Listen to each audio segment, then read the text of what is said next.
Merci beaucoup. J'ai une petite question pour le modèle canadien. Combien de reins finissent à la recherche par rapport aux reins donnés par année ou par... Je connais, j'ai pas la réponse à cette question-là. Ce que je peux vous dire, c'est qu'en 20 ans de pratique, ça n'est jamais arrivé. Je pourrais vous dire qu'il est arrivé au moins une occasion dans ma pratique d'avoir été mis dans une situation où peut-être le greffon aurait dû finir en recherche parce que l'infirmière qui essayait d'aider l'équipe chirurgicale après la préparation du greffon a en fait jeté le greffon dans une poubelle en pensant que c'était une masse graisseuse. D'accord. Bon, vous pouvez vous imaginer le questionnement éthique que toutes les personnes de la salle ont eu quand on a entendu le greffon tomber dans le fond de la poubelle. Mais même ce greffon-là n'a pas terminé en recherche. Donc, je dirais que c'est exceptionnel. Et le rôle du coroner, pourquoi un médecin légiste doit toujours valider? Dans le cas du coroner, c'est dans les situations de décès dont l'origine est potentiellement douteuse. Moi j'avais une question. Parce que dans le système français, là, on a pu voir que finalement, le système québécois, c'est un système où le rein où les reins sont proposés, chaque rein est proposé directement à la liste, en fait. Il semble que, si je ne me trompe, c'est un petit peu différent du système français, où en fait, il y a une allocation à l'équipe d'un des deux reins. Et du coup, effectivement, ça questionne le système français sur l'équité dont on parlait à l'accès, puisqu'en fait, il est quand même, quelque part, l'accès au rein est quand même dépendant de l'équipe, de la réactivité de l'équipe ou de l'implication de l'équipe de prélèvement dans la greffe. C'est-à-dire que potentiellement, on peut se poser la question, vous n'en avez pas trop parlé, mais je pense que tout le monde est un petit peu au courant, mais donc un rein en France est alloué à une équipe, un des deux reins est alloué à une équipe, et donc ça peut poser des questions d'égalité d'accès au rein en fonction de la liste, ou plutôt l'équipe chirurgicale où vous êtes inscrit en greffe. Oui, je ne vais pas répondre à cette question-là. Parce que y a des personnes dans l'audience où finalement, peut-être que ça revient expressément à des éléments de l'agence de la biomédecine de pouvoir discuter ça. Hein. Je crois qu'il n'y a pas une volonté de nuire au début, c'est une volonté qui est faite dans l'intérêt général de tout le système. On a compris, qu'il fallait qu'il y ait une étanchéité absolue entre les équipes préleveuses et les équipes greffeuses. Parce qu'on ne peut pas imaginer qu'il y ait un lien d'intérêt entre les deux, parce qu'un lien d'intérêt devient un conflit d'intérêt. Et on s'est dit finalement que vous pouvez suivre ça sur le site de l'Agence de la biomédecine. Il y a 3 textes qui sont ouverts et libres au public. Hein. Il y a un avis du Conseil d'orientation de 2011, où on indique les règles d'attribution des organes, lorsque j'avais l'honneur d'être président. Et puis ensuite, il y en a un autre de 2000. Et puis l'avis de 2011 posait la question de l'attribution locale de ce second rein. Et puis il y a un second texte du même conseil d'orientation de 2012 et qui finalement sort les éléments sur le rein local en pointant les avantages et les inconvénients. Les inconvénients sont ceux que vous décrivez, bien sûr. Les avantages sont quand même ceux de pouvoir inciter l'équipe locale à avoir une promotion, si ce n'est interne, et puis dans la région, et de pouvoir aller chercher ce rein si c'était nécessaire ou pas. Et donc finalement, l'agence de la biomédecine, elle est une sorte de compliance d'amortisseur, au sens physique du terme, entre d'un côté les attentes des patients, des associations de patients, de l'autre des experts médicaux, et puis en haut du ministère. Et l'agence doit essayer de finalement accommoder raisonnablement chacun de ces 3 implications qui se font. Pendant longtemps, cette attribution du second rein local était un bien. Ça a permis de faire une incitation positive à la greffe dans toute la région. Au moment où finalement tout est absolument ouvert, que les transferts d'informations et de communication sont beaucoup plus nets, je peux me dire peut-être, si j'habite au Québec, s'il y avait un deuxième rein local, je pourrais peut-être avoir intérêt. Ils ont une liste d'attente unique, mais s'ils avaient plusieurs listes d'attente, j'habite au Québec et je m'inscris sur la liste d'attente de la province qui est juste à côté, où il y a où il va y avoir moins d'offres, mais peut-être moins de demandes aussi. Je peux contourner le le système ainsi. Je crois qu'on a une sorte de maturité éthique, et c'est la raison pour laquelle j'ai dit qu'un score, il est utile, mais il faut savoir, il devait être rediscuté en permanence. Cette attribution du rein local, jusque dans les années 95, 2000, 2005, a très certainement été un facteur d'avance de la greffe. Est-ce que maintenant ça devient contre-productif? C'est un peu une des diapositives que j'ai mis. Dire qu'il y a un problème ou pas, documenter la réalité du problème, voir quelles sont les initiatives possibles en bien ou en mal et les conséquences positives attendues ou pas, et puis décider. J'aime beaucoup le « there is no alternative ». Il n'y a pas une seule façon vraie de faire. Il y a une façon commune et groupée. Et là encore, d'essayer de discuter ensemble quelle est la moins mauvaise solution quand c'est un jour standard et la bonne solution quand c'est un bon jour. Je voudrais juste ajouter ici que sans savoir si cette façon-là de procéder, c'est bien ou mal, une des choses qui est bien démontrée dans une des diapositives que j'ai présentées, c'est que il n'y a pas de répercussions au Québec par rapport à l'endroit où les greffons se retrouvent et la volonté et de la population et des équipes qui sont impliquées dans le processus de greffe d'être performants. Puis on le voit au cours des années où il y a une inéquité évidente entre le Québec et le Canada, mais particulièrement ici, on parle de l'Ontario. Et le processus ne change pas, c'est-à-dire que la volonté des équipes de faire les prélèvements et de partager ces greffons-là d'une façon la plus équitable possible persiste. Donc, je ne pense pas qu'il faut avoir de crainte par rapport à ça, que si ce processus-là disparaissait, qu'il deviendrait délétère à l'activité de greffe globale. En tout cas, au Québec, c'est bien démontré. Moi, ça marche? J'aurais une question sur le système canadien. C'est que sur la carte que vous nous avez montrée, on voit qu'il y a des distances très importantes entre le sud où il y a des centres qui font de la transplantation et les régions du nord Québec. Donc il y a des gens qui peuvent être inscrits sur liste dans un centre qui est à 1000 km de leur domicile, ou comment ça se passe en pratique, et comment ces gens-là ont accès à la transplantation s'ils ont besoin? Il y a évidemment une barrière dans ces grandes distances-là où, dans certaines situations, les patients vont être rapprochés en maladie avancée, vont être rapprochés des grands centres. Donc, ils vont être malheureusement déracinés de leur milieu de vie habituel. Une chose qui est remarquable, on discutait justement de ça, Quentin et moi, quand on est en train de faire notre périple Paris-Avignon, parce qu'on a eu le temps. Donc, Québec, Paris. Oui, à peu près. En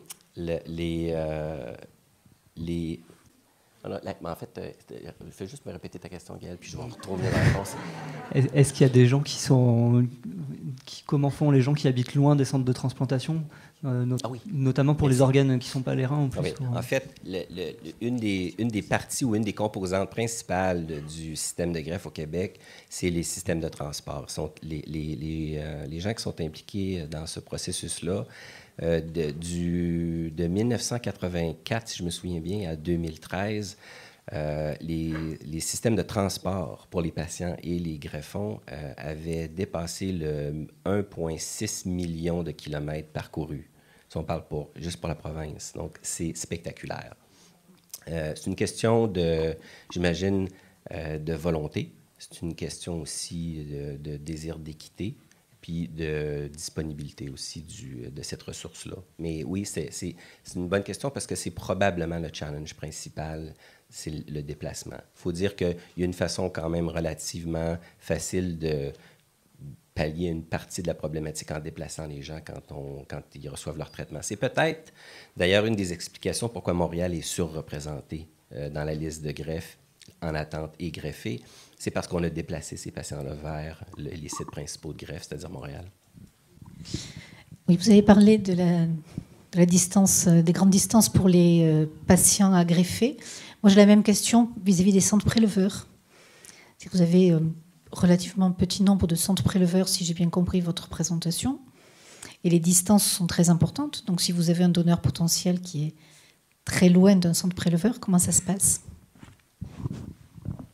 En règle générale, c'est une ressource qui est perdue. Donc, dans le succès de l'identification du donneur et de notre capacité de le transporter rapidement dans un site préleveur, malheureusement, ça, c'est une des limites du système québécois puis des infrastructures qui sont en place.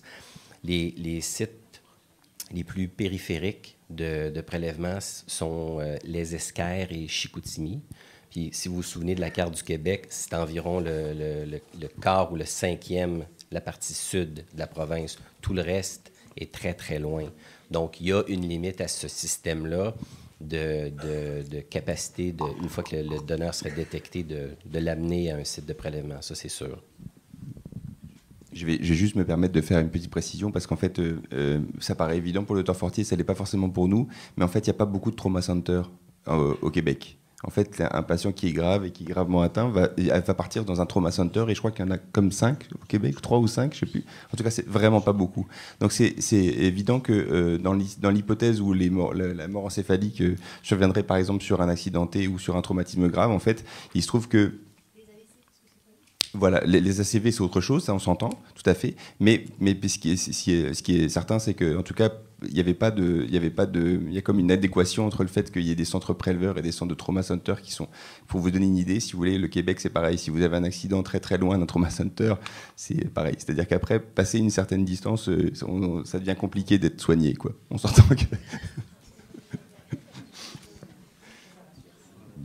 que...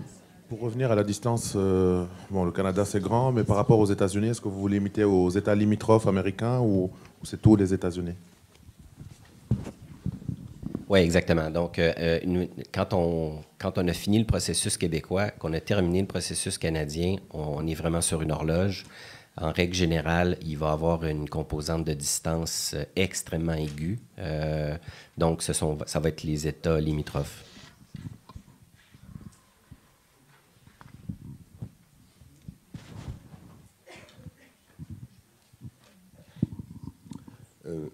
Merci. Pour revenir sur la problématique éthique, si j'ose dire, en ce qui concerne les refus, est-ce qu'on en sait un petit peu plus là, parce qu'à chaque fois on voit apparaître les mêmes chiffres, 30%, 40%. Est-ce qu'on est allé un peu plus loin dans les motifs des refus? Est-ce que c'est la même chose, par exemple, en France et au Québec, le poids des facteurs religieux, le poids des facteurs ethniques, le poids des préjugés, des éléments comme ça qui peuvent intervenir, l'éducation peut-être? Est-ce qu'on a des données un petit peu plus plus fines, ou est-ce qu'on en est finalement à simplement un pourcentage relativement brut sur non, ça ne sera pas comme ça? Je ne sais pas si on aura une réponse en France, parce qu'on a quand même peu de données ethniques ou religieuses qui doivent être colligées par l'agence de biomédecine. Je vais vous laisser répondre. En France, on n'a pas le droit de faire de statistiques ethniques ou religieuses. Et il n'y a pas d'impédiment ou d'atteinte ou de difficultés religieuses au prélèvement. Il y a des difficultés culturelles, mais il n'y a pas de difficultés religieuses. Si on prend la religion musulmane, tous les imams, tous les clercs, tous les sachants ont depuis très très longtemps, notamment dans une grande conférence à Amman, en Jordanie, il y a plus de 30 ans, qui avait dit que non seulement le prélèvement d'organes est autorisé, mais en même temps il est une bénédiction, quoi. C'est une action de grâce par rapport à.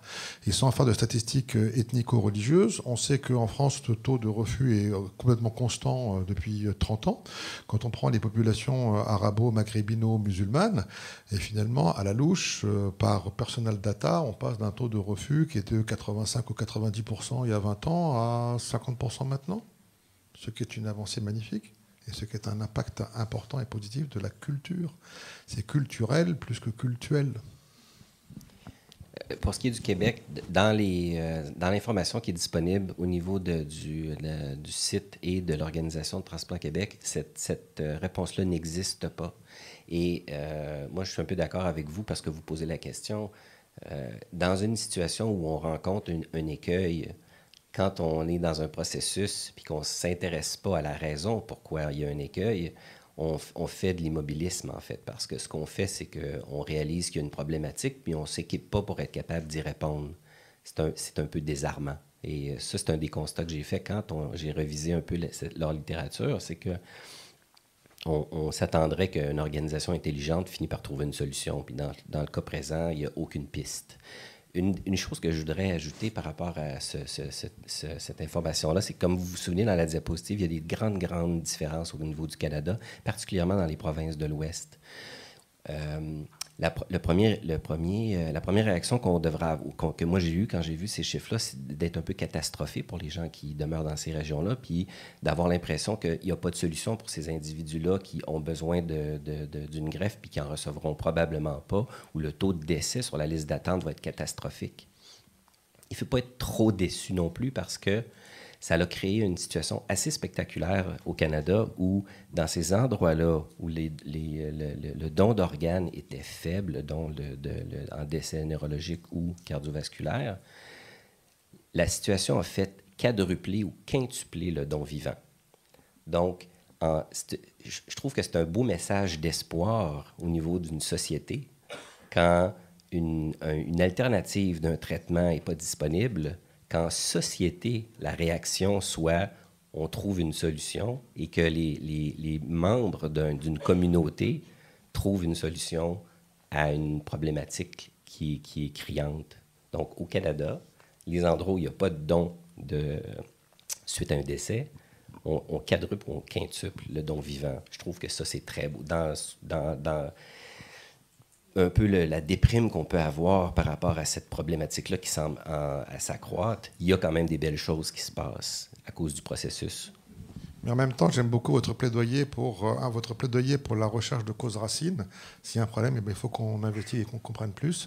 À l'Agence de la biomédecine, on avait un projet destiné pour les soignants pour essayer de comprendre mieux les cultures ou les rituels autour de la fin de vie pour telle ou telle religion. Qu'est-ce qui est important pour le fin de vie pour une famille hindouiste ou taoïste, je ne sais pas. Eh ben, si j'avais un bout de religion pour les nuls sur 2 pages, eh bien, finalement, je pourrais non seulement ne pas contrevenir à l'impératif de laïcité et de neutralité de l'ordre public, mais au contraire, je pourrais associer du care aux cures que je dois pour ces familles endeuillées, quoi.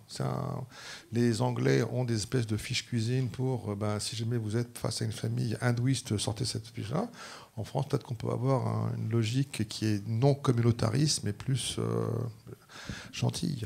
Mais justement, puisque vous en parlez, il y a un néphrologue transplanteur qui a publié dans le BMJ justement un billet assez provocateur où il expliquait, parce qu'eux ils font des statistiques ethniques y compris dans les refus, et qui expliquait donc qu'effectivement il se heurtait à un refus plus important dans les minorités, et que et justement il incitait en fait, il essayait c'était un plaidoyer pour modifier en fait la liste de répartition, et en particulier pour éventuellement implanter un système dont vous étiez pas là ce matin, mais dont on a parlé, c'est le système qui est installé au Chili ou en Israël, c'est-à-dire un système où en fait il y a comme un espèce de donnant-donnant, c'est-à-dire que vous êtes inscrit sur une liste de donneurs potentiels, donc vous êtes en fait receveur potentiel de façon prioritaire par rapport à quelqu'un qui est freerider en fait. Parce que l'objectif évidemment est de lutter. On dit grosso modo qu'il y a entre 10 et 20% de la population qui est freerider, qui dit que moi je prends les greffes mais je donne pas. Bon, après tout, on peut se dire bon, 10-20% c'est pas grave, mais ce qui est gênant sur le plan sociologique, c'est ce dont on discutait dans notre trip qui a été très long, c'est qu'en fait il y a 60% de la population qui est indécise et qui elle l'impact va être important. L'impact peut être important de ces 20%, parce qu'ils peuvent être comme confrontés à des gens qui disent moi, tu sais, je prends mais je donne pas. Et à ce moment-là, et comme vous l'aviez signalé à propos de la société israélienne, ils font attends, moi je donne pas non plus à ce moment-là. Et c'est des patients qui auraient pu donner, mais qui disent je veux pas être le pigeon. Pour résumer.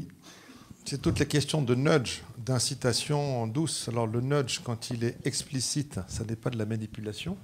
Le nudge, c'est bien quand il est explicite et qu'il n'est pas contraignant. C'est-à-dire que lorsqu'on me dit que je vais faire attention à ce que dans la cafétéria de l'hôpital, je mette les fruits et légumes d'abord et que je range les chips derrière pour m'inciter à manger des fruits et des légumes, quand on me l'explicite, donc on ne me manipule pas, c'est très bien.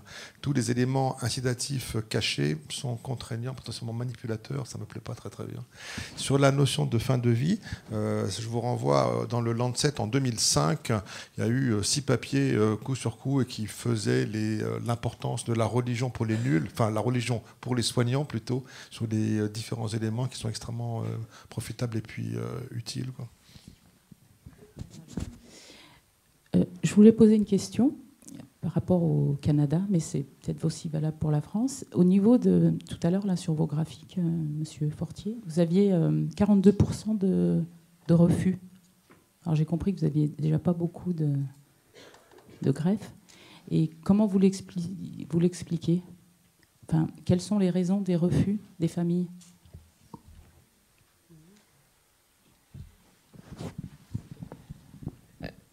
Oui, en fait, si vous vous rappelez, au Québec, il faut qu'il y ait un consentement explicite. Et donc, dans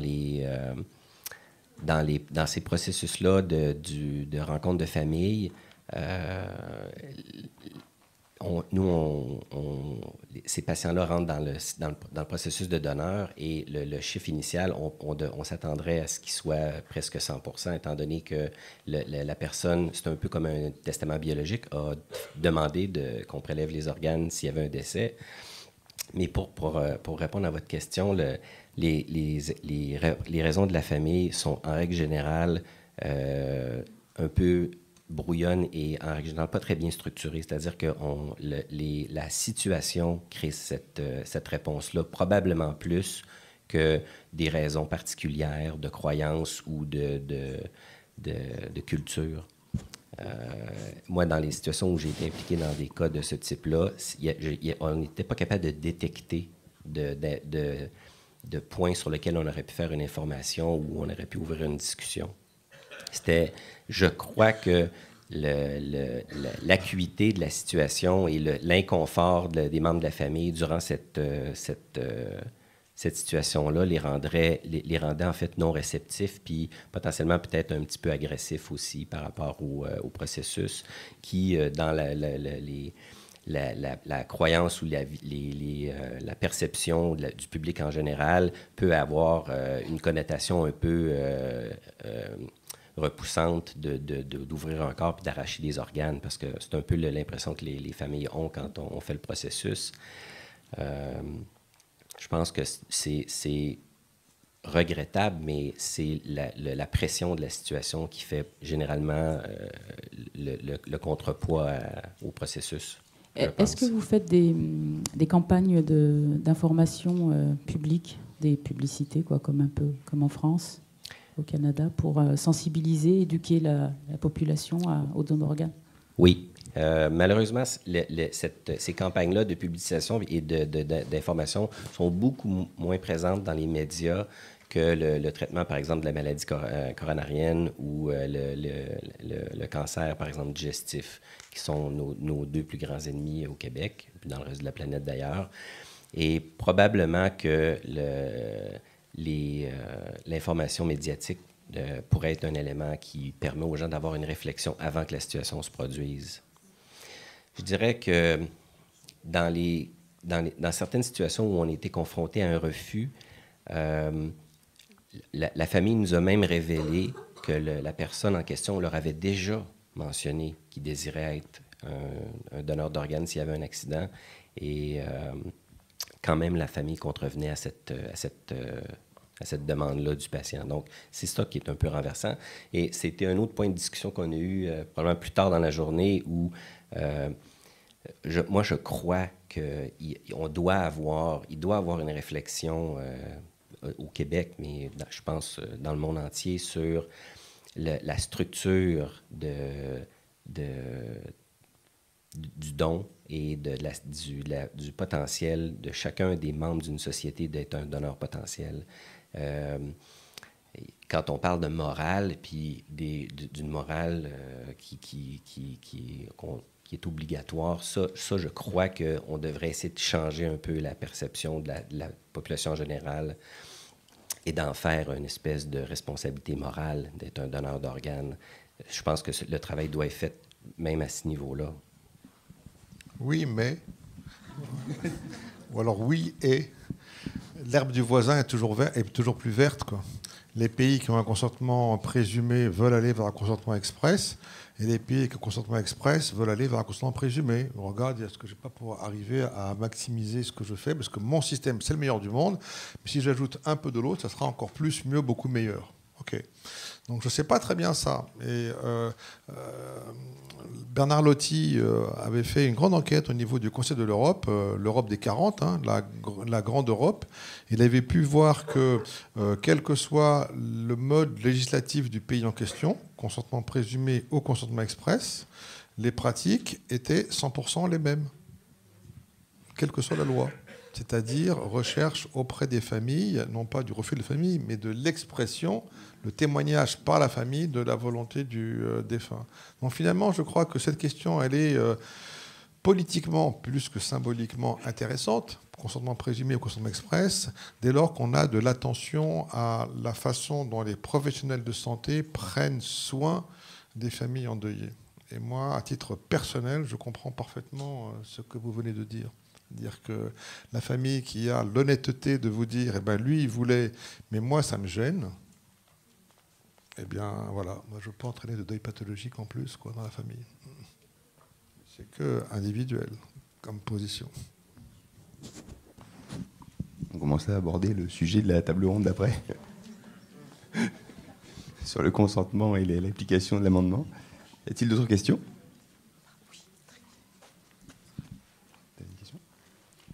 Alors on va s'arrêter là. On va aller prendre une petite pause. Je vous remercie beaucoup à tous les deux.